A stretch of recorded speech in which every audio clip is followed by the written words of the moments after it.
Oh my God, do you ever see your like old baby pictures and be like, those dungarees are fire, where are they?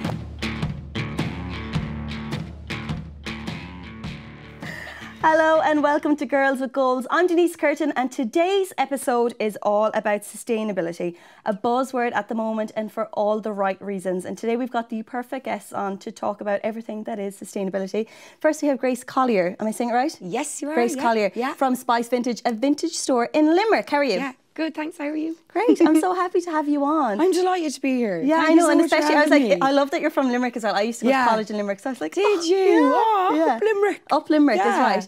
right. So anyone that knows Spice Vintage is absolutely, they only say great things about it. They really do love it. And I love following you and your journey on Instagram as well. Thank you. So maybe for people that don't know about it, let's go back to the start and tell me how you set it up. Okay. Like I suppose there's a bit of a spiel behind it, so it depends on how much you want to tell. But I'll start, I suppose, career-wise, I started out in marketing. And I did marketing, I lived in Dublin, I did it for about 3 years and I just hated it so much. I can't even tell you how much I hated it.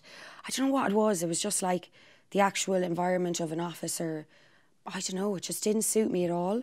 And they never really, I always found in my jobs, like they never really wanted to do what I wanted to do. Yeah. Do you know, in terms of like taking risks or like doing something different or like I just always felt like they never really listened to me. It was just really like, I can't be creative here, do you know what I mean? Yeah. Even though you'd be in a creative marketing agency, but for some reason it was kind of like stifling. So I was just like, right, okay, I just need to like move away. So I quit my job, moved down to West Cork, and I was like, right, I'm just going to take some time. Because like obviously Dublin's really expensive, so I felt like I couldn't make a decision in Dublin because there was so much financial pressure. So I was like, I'm going to move down to West Cork. I'm going to surf and I'm going to have a nice time. And I just worked in a cafe and I worked for a bakery. I drove a van for a bakery, worked in my mate's pub and in a restaurant. And I just did all those things and I just had such a nice time. And it was my housemate. She was like, Gracie, you'd make like a really good vintage shop owner. Like you could really do that. Do you know what I mean? And do you know when like you're looking externally the whole time, and then someone who knows you says you should do this, and then you kind of go, oh my God, I actually should. Like I would be genuinely good at that. Especially when it's like an opinion you trust. Is Totally, you're like, you know me well enough that you wouldn't just come out of nowhere with exactly, this. yeah. And I feel like when you're kind of lost and you don't know who you are, what you want to do, or what your passion is necessarily. My thing was I was interested in loads of things, so I never really knew what to choose.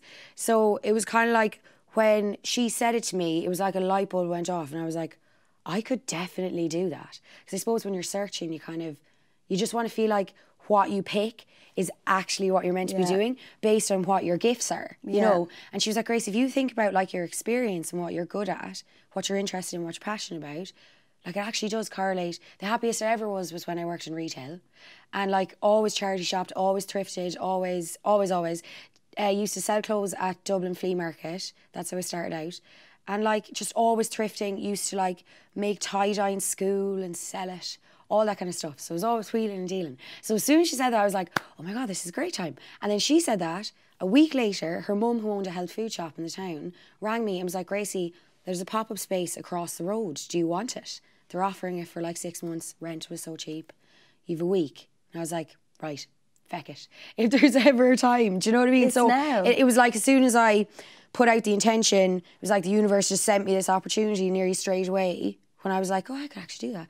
And then that was how it happened. So I just had a week. My dad came down, we built a shop together, begged, borrowed, stole, went on a buying trip, came back, had a notion and just opened. And it was like from the start, it was just boom, straight away. It was just people just got what I was trying to do and they understood where I was coming from and they liked the clothes that I was buying. Because there's a thing as well when you're starting out, it's like, but will people actually like what I pick out? Do you know what I mean? Yeah. So that was kind of a big thing it was like actually just taking it for a test spin. That's what I would say to people who are starting out. If you have the opportunity to do a pop-up, like, because there's nothing like it in terms of like testing the market and seeing if people actually like what you're doing. And I suppose it's a better way to go about it than actually opening a store and straight away throwing loads of finances towards it and everything. Completely. Way less pressure and it's way less scary. And you just take for a test spin. And it was like, did the Instagram and people just connected with it and it just started to grow. And I was there for 6 months.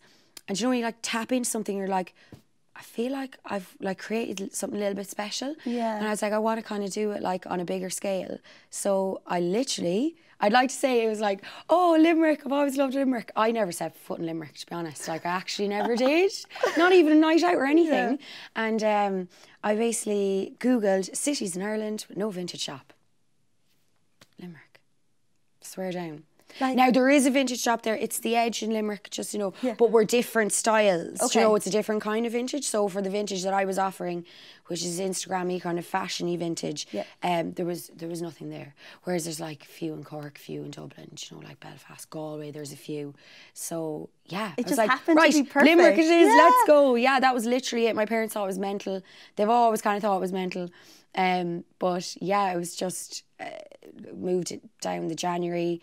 Me and my dad set it up, we built everything. Like, everything was thrifted. It was all done on a shoestring, because I just thought, like, if I'm going to invest a lot of money in this, it takes the good out of it. Yeah. The rent price was right. Everything was right. And I just felt it. And I was like, I know this is going to be successful. I know this. And I remember saying that to my parents, like, when we were having dinner one of the nights before I was opening, in the run up to the opening. And they're like, you're so funny the way you go on. Do you know that? And I was like, no, you have to believe in yourself. You have to. Because if you don't believe in it, how are your customers meant to believe in it? Yeah, so, you need to back it 100%. 100%. And you can even hear from the way you talk about it, like the passion that you have for the store. It's there, like, like, I'm totally obsessed with it. Like, it's a genuine passion for it, like, and the message kind of behind it. Do you know what I mean? Because it feels like, without making it, like, I'm not curing cancer, like, but what I am doing is providing something that makes people happy. And that, you know what I mean? Yeah. Like, you can say, oh, it's closed at the end of the day, and that's technically what it is, you know, but I think the way you project it into the world, and how comfortable people feel when they come into the shop, and how the Instagram is projected then as well, because you follow it, you know? Yeah, absolutely. And it is a positive kind of an environment. It is, you know? and clothes give people numerous things. They give people confidence, they give people style, they give people, like, identity. Completely. So all those things are absolutely incredibly important as well.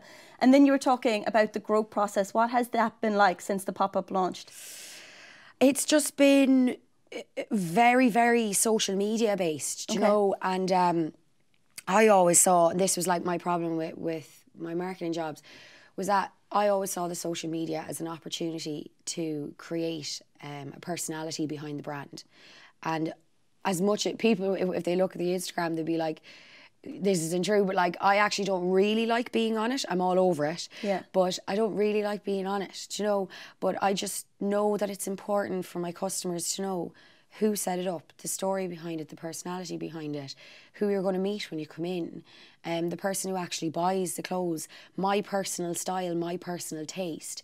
Like, it all contributes to the creation of the brand, like, and how it grows, you know what I mean? Yeah. So in terms of the grow process, like, God, I think since I moved to Limerick a year and a half ago, I've gotten about 8,000 followers in that time. So it's a lot, like, it is a lot, like, it's steady growth. Yeah. I don't push it. I don't do bloggers or give away free things or any of that kind of stuff. If it's going to grow, it's going to grow, and it's genuine and it's natural. And I'm not really pushed at all about a following. If I could stop it now and only serve the customers that I have, I would do that, because they're loyal to me. Do you know what I mean? Yeah. But obviously the growth is lovely, but for me it's not. Do you know what I mean? Like, every time I hit another K, I'm not all stoked. You know what I mean? It's just not like a win. Totally, yeah, because I'm not placing the value of it in that. But it is obviously great. Like, I'm so grateful for it. But, like, at the same time, it's not what's important to me. Like, the customers are what are important to me. You know? To be all in it. Yeah, and honouring Spice, like, and making sure I project it in the right way. And that's kind of, there's a responsibility to it. That's the way I see it. 100%. Yeah, definitely. And then you were saying that there wasn't many thrift stores in Limerick when you set up. Do you find that there's a big sustainable movement in Limerick, or do you find that the people that are coming to your store, are they aware of shopping consciously? Yeah, it's a really nice mix of the two. So, like, in terms of sustainability, just to give you an insight, like, with Spice, and I always say this, like, I started Spice before sustainability was necessarily a trend. Yeah. I started it for my love of thrifting and finding gems and bringing hand-picked garments that you can't get everywhere else. Like I travel to different countries to get the clothes, you know, and it's kind of just become, the sustainability element has become like an added element to what I do, and it's amazing. Like like I'm just so glad that people are connecting with it and they're seeing it, and it's not the way I look at the sustainability and sustainable fashion is that it's not about scaremongering people, and it's not about making people feel really guilty for shopping in Pennies or River Island or whatever, or on ASOS or Misguided or Pretty Little Thing.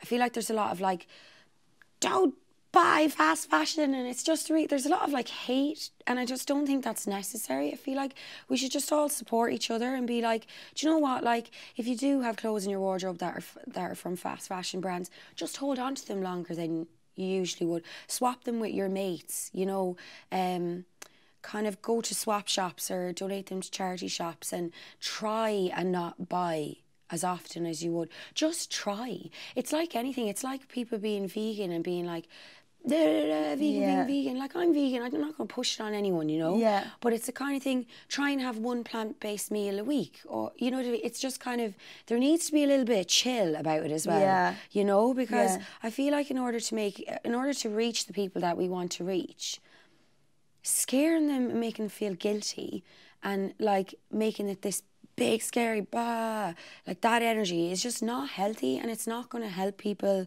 feel like they can participate in sustainable fashion. That's why Sustainable Fashion Dublin, you know, the girls, like Ger and Taz, what they're doing is amazing, like, because the girls are doing it in a way that's not scary and not intimidating, and they're so lovely and friendly, and that's the same energy with Spice. It's like, this is what we're trying to do. Like, we're trying to impact positive change, you know, and do it in like a really accessible way where people don't feel, I feel like with vintage shops, people think, oh, to be real cool, you know, to be in an art college or whatever, yeah, be real cool. Like, I so get do you know that, what I mean? though. I so get not that. Not cool. Yeah. Spice is not cool. I'm not cool. Like, there's none of that going on. I just can't deal with any of that stuff. Yeah. It's for everyone. Yeah. And I like to feel like I've done it in that way. So it's about accessibility and how we communicate sustainable fashion. And in terms of Limerick and being sustainably geared towards sustainable fashion, it would be, yeah. Like, it's a very student-based population, and I would have a lot of conversations with girls and boys at the till, you know, when we're chatting, and they'd be like, I'm really trying to buy sustainably, do you know what I mean? Like, I really am genuinely stopping myself from going on my ASOS app or stopping myself from doing all that. I still go on ASOS, still have a look. Absolutely. I actually don't purchase, but I still do have a look, and I feel like it's important to like stay connected to trends and scope out brands and all that kind of stuff. But I think in terms of the actual purchase, it's when we catch ourselves and be like, do I need this garment? Like, is it important?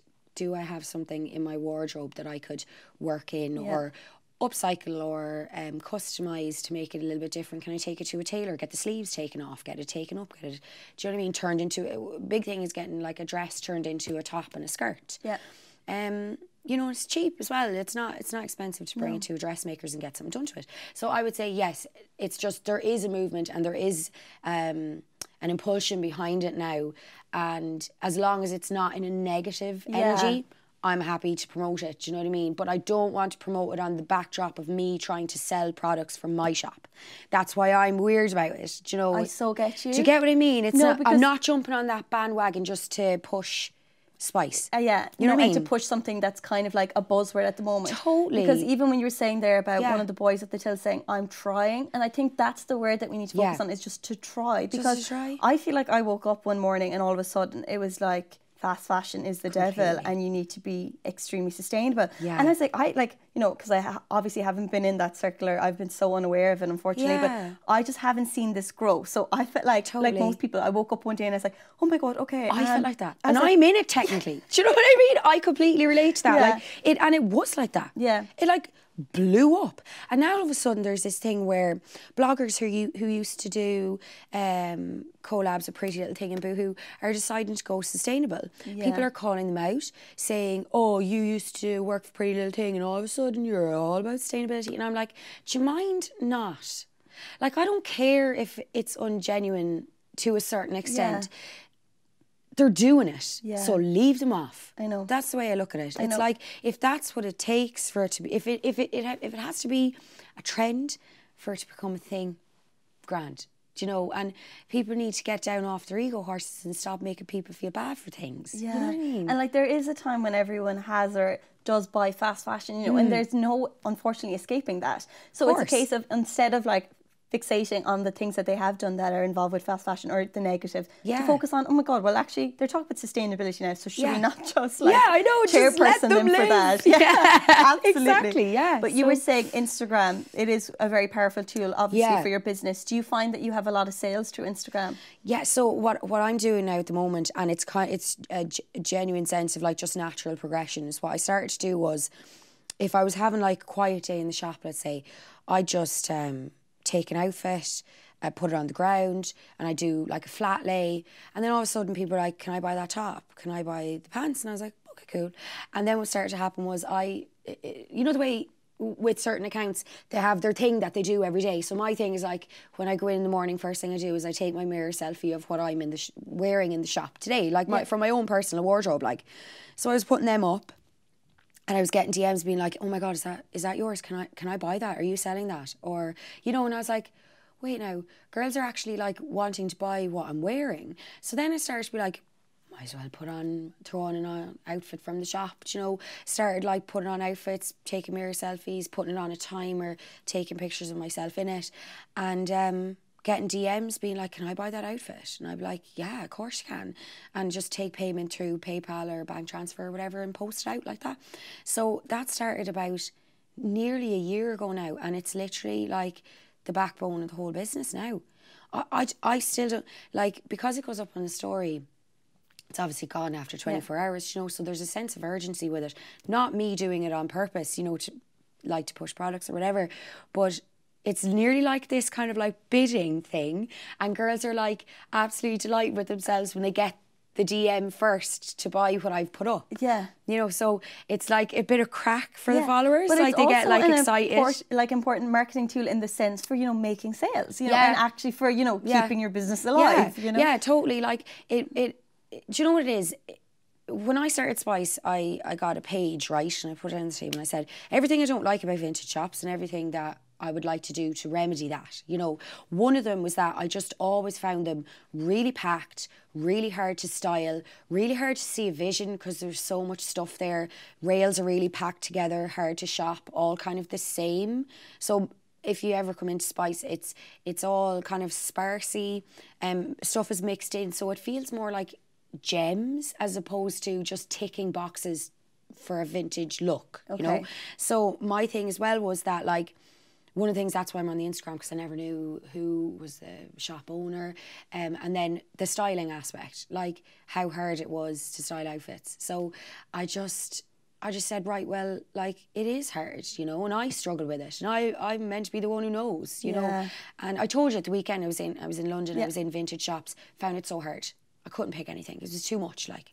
So I think the added element of helping girls and boys, because I style boys stuff too, visualise and see an outfit. So let's say I do like a crop top, crop jumper with high-waisted mom jeans. A girl will go, well, I have high-waisted mom jeans. So I'll get the jumper and I'll put it with my high-waisted mom jeans. And then if I have a whole fit, girls like, can I buy the whole fit? I do them a deal on the whole outfit. You know, it's just, for me, from a sustainability perspective, I suppose, it gives the clothes a third chance. Do you get what I mean? So they had their first life, they have their second life with me in the shop, and if it's not selling in the shop, if I style it, if girls see it and they see the visual element of it, generally they will buy it, do you know?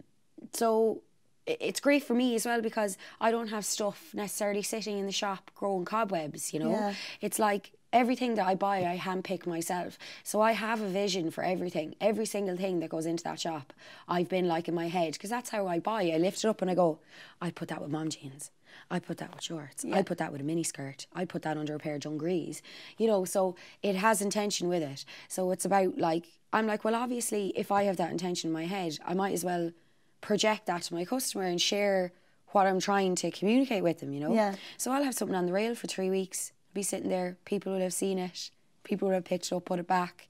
I'll put it on the Instagram. I once had a girl in the shop, and I saw her look at something, right? Put it back. I put it up 2 days later, and she DM'd me and bought it. It's you know what I funny mean? because I think a lot of the time, like the way you put yourself on your Instagram as well, Yeah. you're showing people your own personal style, and then it's reflected in your flat lays and the clothes that you sell. Yeah. So if people like your style, it's kind of like your wardrobe that they're buying. There you go. That's what it feels like. And I think yeah. when she was, you know, looking at that top, Yeah. because she didn't know how you'd style it almost, she was Yeah. kind of like, I don't know what I'd put with it. And then when she sees That's fair, yeah. style, she's like, oh my God, that's exactly what I do. Yeah, exactly. So it is like that as well. It's kind of like a personal stylist that you That's actually Yeah, what it is, yeah. And it's that element of accessibility. Yeah. Like what we were talking about earlier. It's about bringing it. And I know for a fact, like girls who would have only have worn fast fashion are now wearing vintage because of Spice. I know that for a fact because they've told me. That's amazing. Because I've brought it to them in a way that makes them feel like they can wear it too.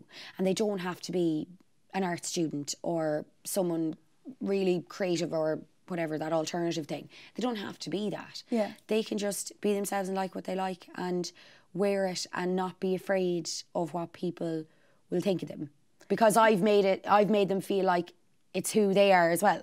Do you get what I mean? I love that, yeah. So I think when we were it's quite deep, like it actually is. I know it's like I'm probably sound like I'm trying to create layers to what I'm doing, but this is like this the is facts. actually Like what when you you are break doing. it, when you break it down, like that's actually what what it is. What it is, And I yeah. think even with Instagram as well, like we were saying about it being a powerful tool, I would have never vintage shop because I was like, I don't know how to do it. And like, I was like, I'd go in and I would just buy something because it's in there and I wouldn't know like, am I picking a good piece? There you go, Stuff like that. yeah. And then through seeing flat lays and seeing, you know, how people were styling and stuff, I was like, I really love vintage sportswear. Yeah. And I was like, that's actually You what I connected with love. it, Yeah. yeah. And then when I was going into vintage stores, that's what I was looking for. you were gravitating towards Because that then I thing, started to realise true flat lays and true outfit photos Yeah. from vintage shops. It's like, there's lots of that kind of style in stores, so that's what I'm going to look for. So There then you it go. made it easier. You used And I the think, inspo. I think like that, Instagram is great for giving you an idea to then run with when you do Completely. shop sustainable. Because I suppose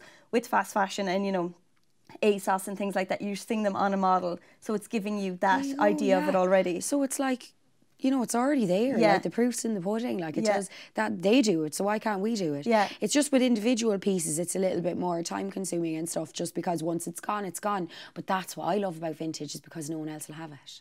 Yeah. That always, like even like years ago when I was shopping in Zara or whatever, like I just wouldn't really make a purchase over like 30 quid because I just always felt like someone else will have it and that just doesn't sit well with me. Like for me to spend that extra bit of money, I have to know that I'm the only one who'll have it.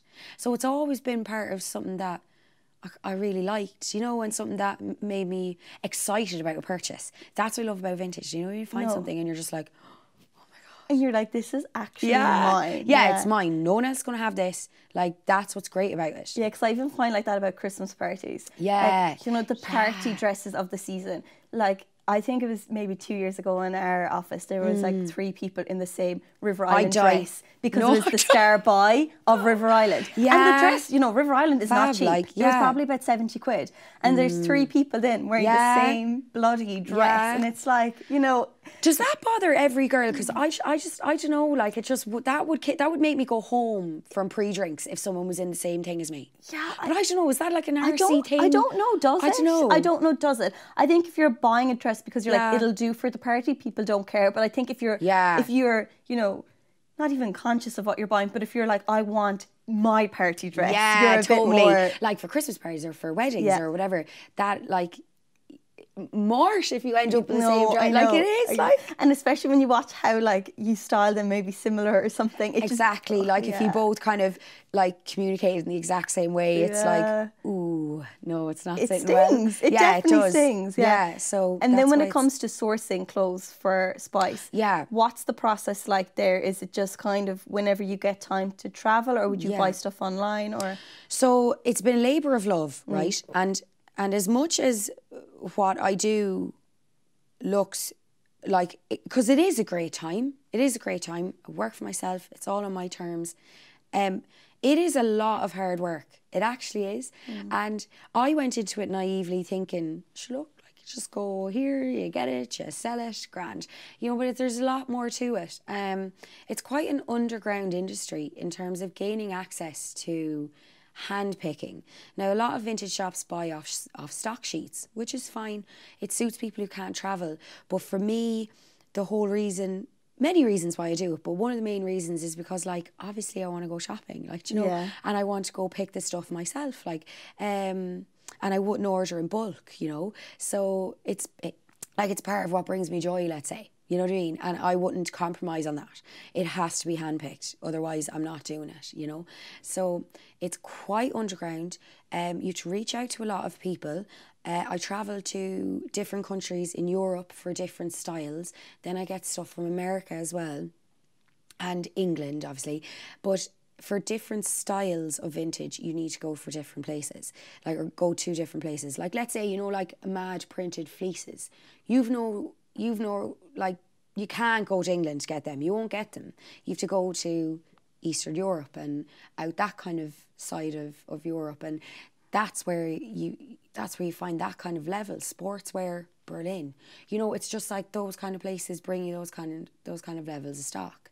So I travel myself, so it's about, and timing is important. Timing's really important, and like gauging like the shop and how it needs to be, what I need and what's important, and getting the timing right, because once you go on a buying trip, come back, it's 4 days afterwards. You don't want the shop to go down stock levels. So it's been really, I've learnt a lot, let's say, and it's hard, you know. When I come home from a buying trip, I have to sleep for 2 days because I'm going around, and it's adrenaline the whole time. It's like when I go in to wherever I'm going, it's like 7-8 hours I'd be in there. Oh my God. Yeah, people don't know, like, it's literally like so it's like you're given a mound, and this is the crack. Like, yes, no, yes, no. So you're up the walls for like 8 hours solid. Yeah. And then you come out, and it's like all that adrenaline just rushes out, and you're just like, and are you in warehouses or? It's warehouses, yeah, and it's like all different. It comes in all different variations. It's not like, and it's not. I think everyone thinks as well. You go in, it's like this lovely laid out shop, and everything's categorized. It's not like that. It's literally off you go, see in 8 hours. Like dig. And that's outrageous. Yeah, and I think with vintage clothing, a lot of people have the opinion that it can be quite expensive sometimes. For me, I've been told, and that's my feedback, is that spice is not expensive, which is great, you know, because I've purposefully done that on purpose, because other vintage shops have been quite expensive in the past. But you have to appreciate, like, there is a level that goes into it. It is a lot of work. It is, you know. That's like, and for me, I see if it's a little bit pricey, I respect it, you know. And there's like rents and rates and like you've employees, like, it's just, people need to connect with that it is. And the more kind of special the garment is, you would pay a lot more for it, you know, like you don't get a Gucci bomber jacket for nothing. No, you don't. You know, you do. So people need to appreciate the value in it, and the value in the clothes that a vintage shop is providing, and the wear that they can get out of it. Exactly, and I think in terms of fabrics. Yeah, when you see, you know, clothes in a vintage store and they're in such good quality, you have to understand that like they're a good quality garment to have last this long to begin with. There you know? They've come from a time where fast fashion didn't exist. Imagine. Didn't exist. So they're coming from a time where people took time, because that's where the word fast comes in, obviously. But it's that extra level of time really stands to all the vintage clothes. Like, it's just, you can see it. It's like, you pick up some things I get, and I'm like, oh my God, like, who even thought of making this jacket with a hand embellished fish on the back? You know, it's just like, it's crazy. Yeah. Like, no one would take the time to do those kind of things and not charge bomb kind of prices. So it's just, they're coming from a different time, and you have to respect that. You're buying a piece that's over 20 years old, and just for people who don't know, like, vintage, for clothes to be vintage, 20 years old. It has to be 20 years old, and that's how you know. So stuff that we had when we were younger, be tipping on to be vintage now. Looking for my clothes when I was 2 and 3. Yeah. Oh my God, do you ever see your like old baby pictures and be like, those dungarees are fire, where are they? Or the kind of crocheted bits. Yeah, totally. Yeah. And then they'd have like, my mum had us in like like bicycle shorts and a matching printed t-shirt. And I'm like, knock that up a few sizes there, and I'd rock that now. Wearing that now, you know, in the Kardashians. Yeah, totally, yeah. Oh my God. Oh, that's brilliant. Yeah. Well, we're going to take a quick break now. Earlier in the week, I caught up with Shalene Conlon, owner of The Kind and the brand new pop-up, The Conscious Christmas store on Fade Street in Dublin. The store features all sustainable and eco-friendly products so you can gift something with a greater impact this Christmas. Here's what she had to say. So thank you so much for joining me today. It's absolutely fantastic. I suppose we'll go back to the very beginning before we get into the store and talk about The Kind and how you came about setting it up, because obviously now everyone's talking about sustainability and being, you know, conscious, but you were kind of almost ahead of the curve with bringing up The Kind. Tell me a little bit about that. So actually I moved back from Singapore last year to Ireland, and I became a lot more aware when I was living there about the pollution, particularly plastic pollution there. I mean, you've probably seen a lot of images, particularly around like Asia and Bali, of plastic pollution in the oceans. So I saw that firsthand and decided that I wanted to start making sort of simple changes. And then when I came back to Ireland, I set up the business and wanted to try and inspire and educate other people to also make those changes. So I set up, officially launched in June this year. I spent maybe about 6 months looking at different suppliers in Ireland and in Europe.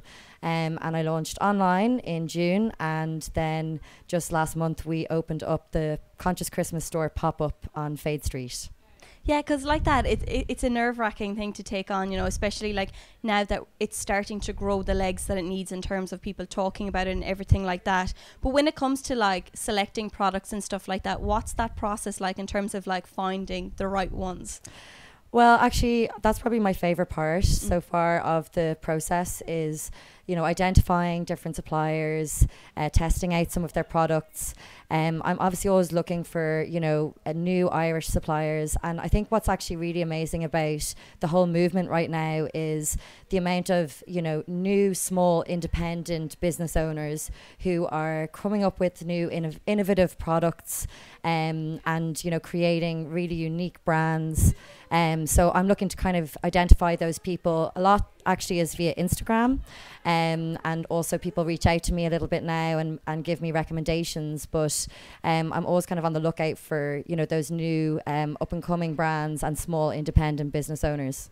Yeah, because like you said that about Instagram has become such a powerful tool now in that sense, in terms of like identifying products that you want to take on, but also in terms of like learning and educating yourself about sustainability. I know myself, like I was very like uneducated about the whole subject come even January of this year, and then I started to see swap shops opening and things like that, and even going along to them myself, I learned so much about like how, you know, like trading clothes with someone else has such a better impact than going away and buying another €6 dress, you know, that you realistically don't need. So do you find Instagram is great like that as well, with interacting with other consumers and things like that too? Yeah, it's amazing. It's actually, there's so much information now. It's almost a little bit difficult to almost keep up with it, but there's such a movement, especially in Ireland, especially as you were saying with regards to fast fashion. I think that's kind of really key at the moment. You know, I've talked to the Sustainable Fashion Dublin girls, and they've now got a monthly workshop or a monthly swap shop in the Workman's Club, which is amazing.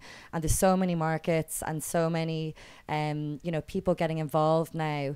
But Instagram is a really amazing community of people, and that's something that I've really enjoyed as well. Even though I'm an independent business, you become part of, you know, a bigger zero waste community on Instagram and Facebook as well, but more so on Instagram, I think, at the moment. Yeah, no, definitely. You kind of almost troop together, and like that, I'd be following specific people, and then I see them together, and I'm like, it's like an army in like the best sense ever, you know, getting to see people coming together like that.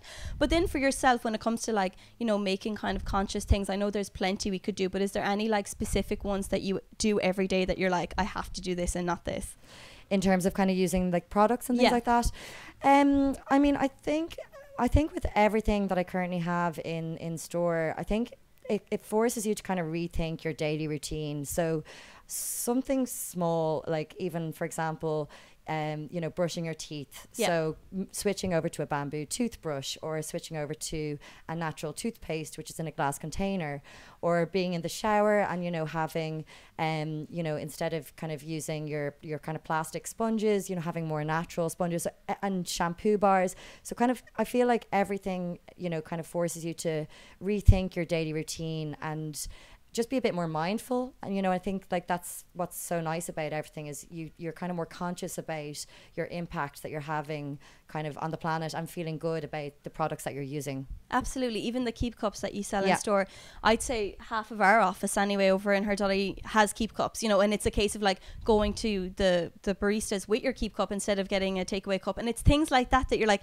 that makes such an impact, because think about the amount of takeaway coffees that you have a day. Well, that's you know? actually the scary thing. There was a report that was released earlier this year that said that there was 500,000 coffee cups thrown away daily in Ireland and 200,000 water bottles. So I do think that, like, for the most part, what I can see, you know, let's say going to the gym or yoga, is like most people now do have a reusable water bottle or a coffee cup, and there's also an incentive, you know, to using reusables, because a lot of cafes offer discounts on your coffee if you bring along your own keep cup.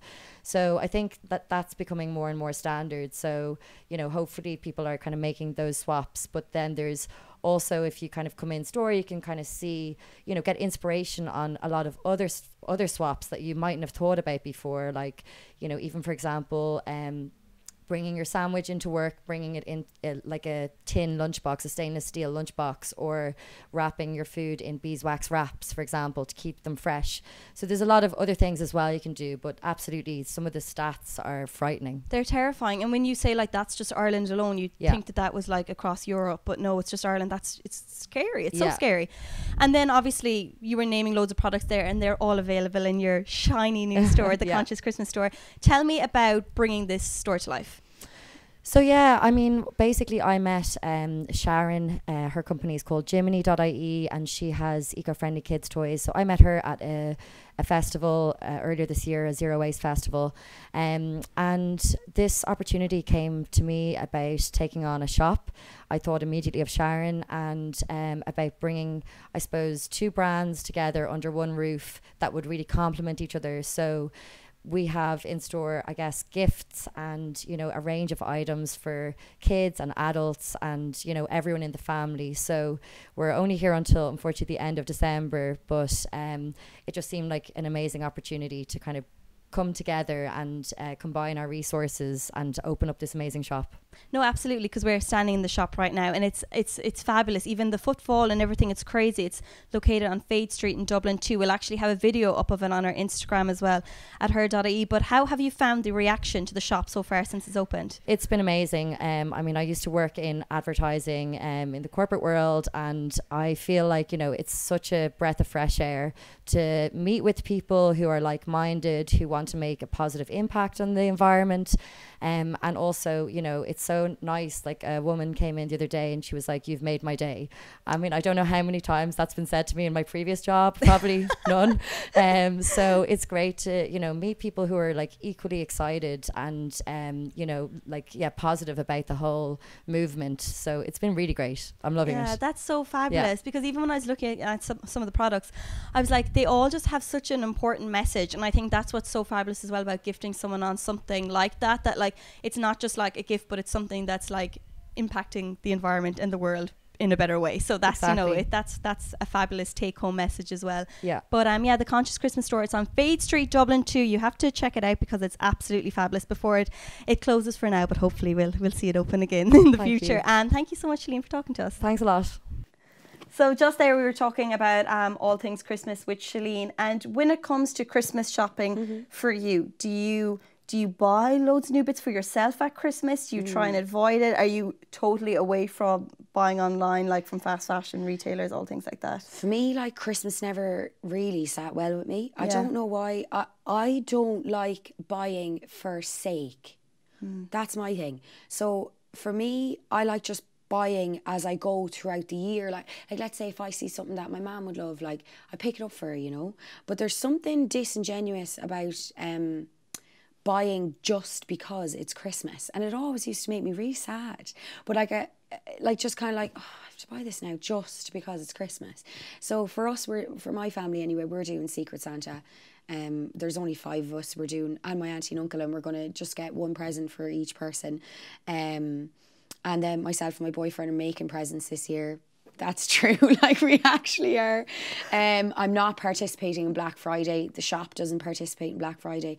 And I would ask people, I don't know if this is coming out before Black Friday, but like, I just would ask people to just really refrain from Black Friday. Like, it is just a bad time. Like, it just doesn't contribute in a positive way. Like, and it just makes people freak out and buy things they don't want or don't need. And like, yeah, I'd be very low key in terms I like little gestures all year round, to be honest. That's fabulous to hear that too, because I even know when I'm in town around Christmas, the rush and the panic and how people just clear the shelves. It's outrageous. You know, in some stores they'd have like gifts for him, gifts for her, and it comes up to the end of, you know, like days before Christmas, coming up to the end before the time when you're gifting people. Yeah. People just literally swipe whatever they can. It's insane. It's like they panic buy and they're just like, well, I need stuff. Like, your family are going to love you anyway. Yeah. And like, you're enough as you are. That's the way I look at it. Like, and just come together. Like write. People are going to laugh at me. Like, write someone a really nice letter and tell them how much they mean to you and how much you appreciate them. Make someone a photo album. Like, you know what I mean? It's like, give them something that actually means something, that showcases how much that person means to you and how much you value them. And it's not based in gifts. It's just not, do you know? And they'll appreciate it and they'll remember it a lot faster, you know? Like, when I used to work in Jack Wills for years, loved it.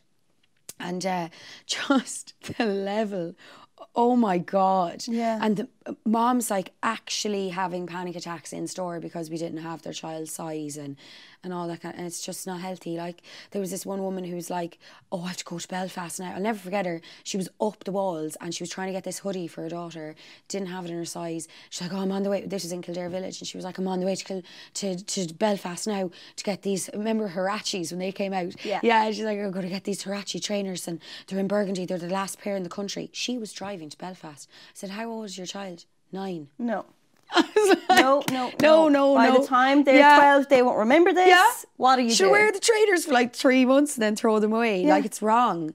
But like, people are placing their values in all the wrong places. It's not right, you know? No, completely. And even when you were saying about Black Friday, like, it's not even a day anymore. It's Black Month. Yeah, it's crazy. I've seen deals on... Have you seen that? I get all the emails, like, pre-Black Friday. Yeah. Are you serious? No, I know that Topshop's Black Friday, it goes on until weeks. Yeah, it's crazy. If not like months after Black Friday. Yeah. Like, I've seen deals trickle into like days before Christmas, you know? And I'm thinking, not right. Like, I can't do it. They use Black Friday as like a hook to then just like cut a few sales, so then people keep buying because they're like, well, that's going to go back up in price, so I better buy it now. Exactly. And you know, last year it started... like in Limerick, like the retail shops, we'd all kind of, you know, chat. People would be like, retail news, you know. Yeah. And the word on the street, let's say, was that like, oh, people are getting signage for Black Friday. Do you know, it's kind of an in-store thing now. And I don't know who was talking to about, but I was like, well, I'm not doing that. You know, I'm not participating. Number one, Black Friday's online. Yeah. I was like, but we shouldn't give in and buy into the fact that it's a physical in-store thing. And I'll tell you what, this Black Friday last year, Limerick, I was dead. Like, the shop was dead because everyone was buying online. That's fine. I expected that. I took a walk around town just to see. Town was dead. Tumbleweeds. And all these poor businesses had spent like a couple of hundred on signage for their shop windows. For what? Like, there wasn't an ounce of footfall in town. Yeah. So I just hope they don't do it this year. But I was just walking around town being like, the waste, you know, the waste, like the waste, and the manpower and the work that went into like tagging, retagging, like all these things that you don't think of, and just because they're buying into it as well, which is stupid. Sad to see. Yeah, it is. It is sad to see. It's not necessary. What advice do you think you'd give people when it comes to shopping for Christmas in terms of clothing, in terms of, you know, buying outfits for Christmas parties, for Christmas Day, Stephen's Day, New Year's? There seems to be so many of them. There's so many of it. Like, I know you'd be like, oh, buy vintage, but like, vintage actually does the best and most unique party wear you can get. Like, we're talking velvet pants, like sequin tops, power blazers, velvet blazers. Like, they're all like in high street shops now. They're all taking vintage silhouettes and regurgitating them in high street shops at the moment. I've seen it everywhere. Big thing now at the moment is like little velvet mini dresses in 80s silhouettes. So it's like big puff sleeves. Have you seen all that stuff that's in Zara? Yeah. Like big, massive, silky, puff-sleeved little mini dresses off the shoulder, one shoulder with like big bows. I've loads of them in the shop. Like, they are there now. YSL did them this year. Like, you can get them. Like, you can take high street trends and catwalk and come to a vintage shop, and you can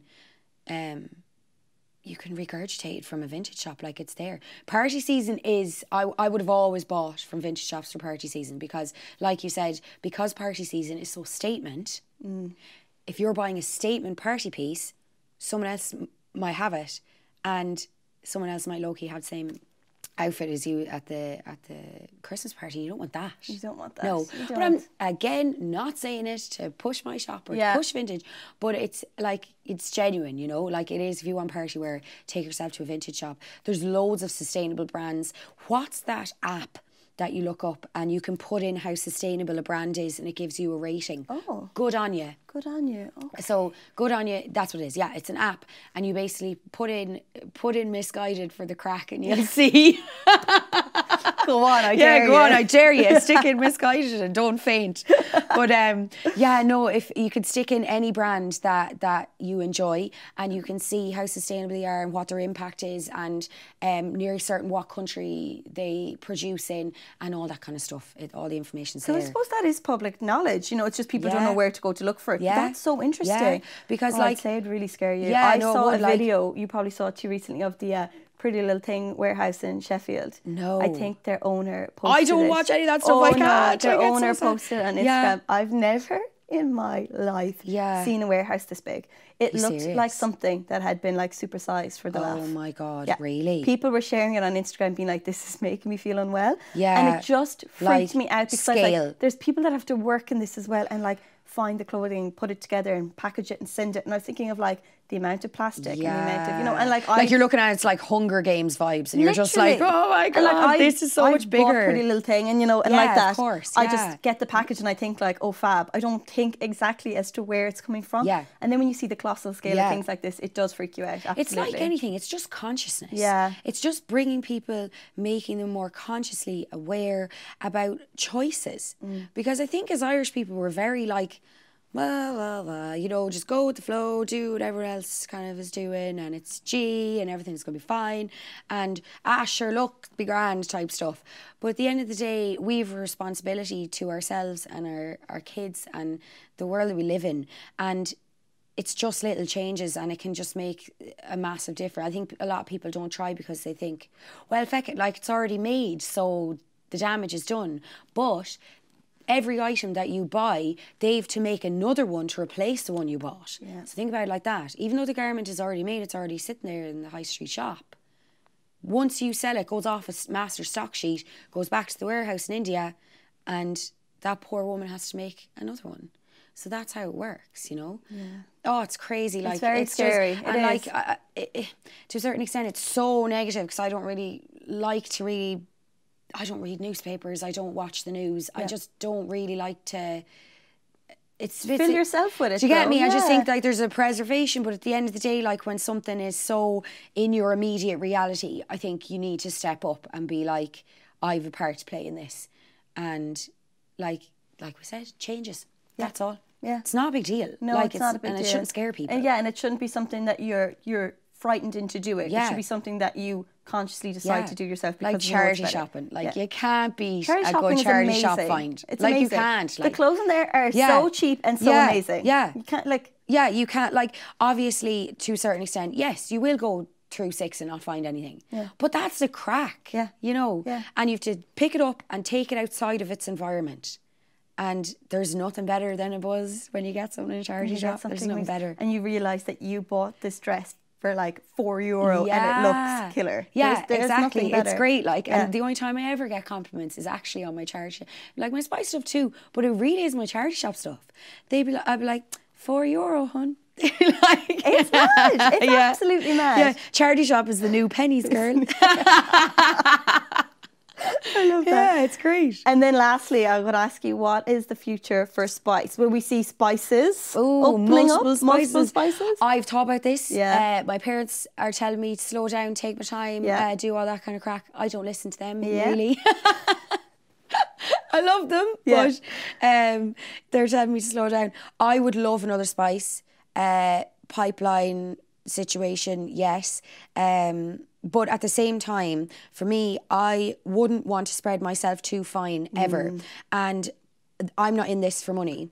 As much as people be like, you know, she must be, come on, like, you know. But I actually am not in it for the money. I'm in it because it gives me purpose, and I'm passionate about it, and it's a great time, you know.